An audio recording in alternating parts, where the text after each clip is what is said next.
Hey guys, it's Steph, and in today's video, I'm going to show you my perfected matte-based makeup routine. I love this routine because it keeps my oil in check, and it also makes sure that my makeup lasts me the entire day. Those are two very important things to me, and if those are also important to you, then you should keep watching. All right, I'm sure you guessed it. The first step is moisturizer, but don't do it wrong. Everybody does it wrong. You ruin your makeup that way. Let me show you how to do it right. Okay, so when we're ready to get our product to put it on our face, look at how much I'm going to grab.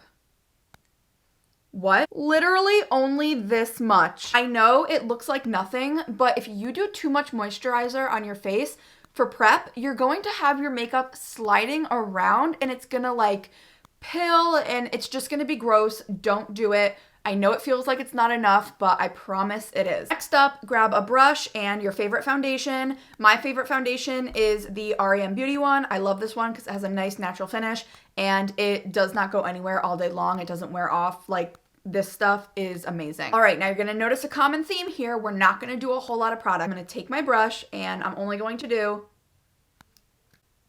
one single pump. Now, it's not absolutely necessary, but I recommend warming the product up on the back of your hand because what this is going to do is make the product apply really evenly onto your face. Once I warmed it up, I'm applying it straight to my face with the brush. I'm using buffing and circular motions. I'm not swiping across my face, and I'm just gonna do this all over. Do not use more than the one pump. I promise it will go everywhere you need it to go. Foundation is on. Our skin should look even toned and smooth, but we shouldn't look cakey.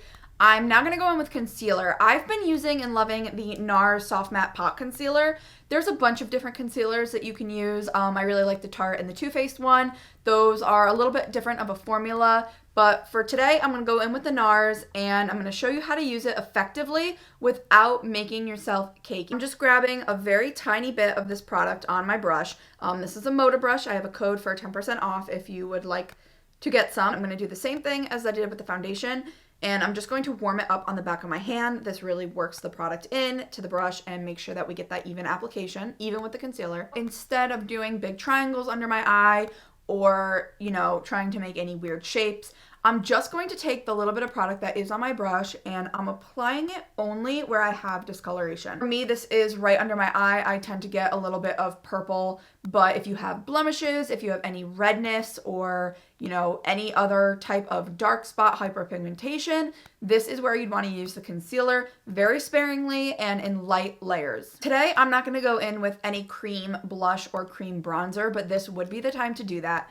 However, for this tutorial, because we're looking for long-lasting matte skin, I'm going to recommend we skip that step and we're going to head straight to powder. I use the Huda Beauty Baking and Setting Powder and mine is in the shade Cherry Blossom. You can use whatever shade works best for you, but I really recommend this powder. This setting powder in particular keeps my makeup on all day and it really keeps oil in check. My skin looks matte to natural, and I never have an issue with shine. If you're somebody who's on the go and doesn't want to be constantly touching up your makeup, then definitely I would recommend getting the Huda Beauty powder. I've yet to find one that even compares to it. I just dip my brush into that powder. I tap off the excess. After I've tapped out my brush and there's no more excess, I just go and I put it all over my entire face in a light layer. That's the key. We're not doing a bunch here and we're just setting everything that we've already done. Now that I have my powder on, I am feeling a lot better about my skin. This is always my favorite step because I hate shine on my skin. I know a lot of people are into doing makeup, but it's just not for me, and that's why we're doing a matte makeup tutorial today. Next, we're gonna move on to our powder, bronzer, and blush. Okay, now we're ready for powder bronzer. My favorite is the Charlotte Tilbury Airbrush Bronzer, but I like a lot of them, the NARS, the Tarte. There's so many good ones. Whatever you have will work. We're gonna use this really sparingly. We don't wanna look like a pumpkin. We don't wanna make ourselves orange. We're just gonna use a little bit to warm up our skin. I take my product and I dip my brush in there just a few times and then I tap out the excess. All right, I just apply a little bit on my hollow of my cheek. So I'm going to turn to the side here so you can see, and I have the brush angled upward so that it kind of wants to blend up. If we do any blending down, we're going to droop our face, and we definitely don't want that. So turning to the side, I'm coming in here, and I'm just going to start placing that product in the back side of my hollowed cheek, and I'm going to start working upwards. Okay, it's going to take a little bit of blending. It's not going to be something that we just place on our skin and forget. We are going to really have to work this product in. And now after a little bit of blending, I do have a nice hollowed cheek, nothing too intense. You can also see here when I turn to the front, we have a little bit more definition and warmth on this side, and this side is looking a little bit flat. So I'm going to go ahead and do the other side as well as my forehead. Just want to show you guys over here how it's looking on this side. Once again, it's just really light. I also really like to just fill in the top of my forehead down to my temples. This just creates a nice shadow coming out of the edges of the face. I also like to just hit a little bit of product on my entire nose. I just like the way that looks. That's not necessary. And then you could even dust a little bit under your chin. All right, our next step is going to be blush. Now, this is where we can really make or break this look. We don't want to look like a clown over here, but we do want to add a lot of color back into our skin because one-tone skin is just too flat and it doesn't have a lot of emotion in it. I'm going to go in with my Anastasia Blush Trio. These are my favorite blushes for powder blushes. You get 3 options for the price of one. Formula and the blendability is just really good. Any blush will do, but this is what I recommend. Now, you could use a new brush, but I actually prefer to go in with my bronzer brush. The reason for this is because I find that it blends the bronzer and the blush really well together, and my whole face just looks cohesive when I'm done with this step. So I'm going to go ahead and grab that middle bright pink shade on my brush. I tapped out the excess, and now once again we want to make sure the angle of our brush is correct.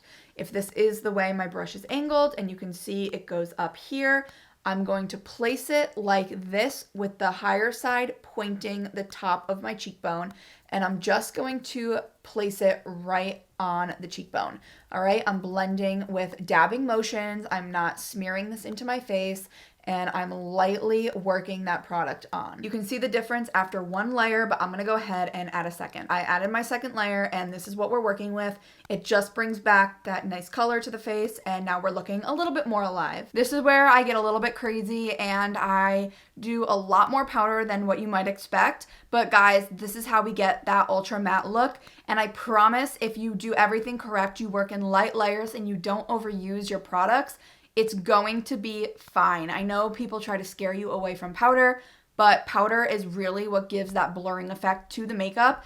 Just don't use your creams too heavy and it will all work out. With that being said, I'm gonna grab my Huda Beauty powder again. I'm going to dip into it. I'm just getting a light layer. I'm tapping off the excess, and I'm going to set my entire face one more time. Not only is this layer of setting powder setting our face a little bit further, but it's also helping to blend out the edges of our powder bronzer and our powder blush to make it look even more seamless. All right, guys, I went ahead and I added a little bit of a gloss to my lips to finish up this makeup look. Like I said, guys, this is a matte makeup routine. This look is not gonna go anywhere throughout the day. It's going to last all the way into the night so that when you are going out, if you wanna add a little bit more eyeshadow, add a little bit more lipstick, you know, bump up that look for the evening, your skin is already going to be perfect. And that brings us to the end of today's video. Leave a comment about which product you'd be most excited to try, and if you do try out this look, let me know how long it lasted on you. I'm really curious because, like I said, this lasts all day on me. All right, thanks for watching, guys, and I'll see you in the next one. Bye, guys.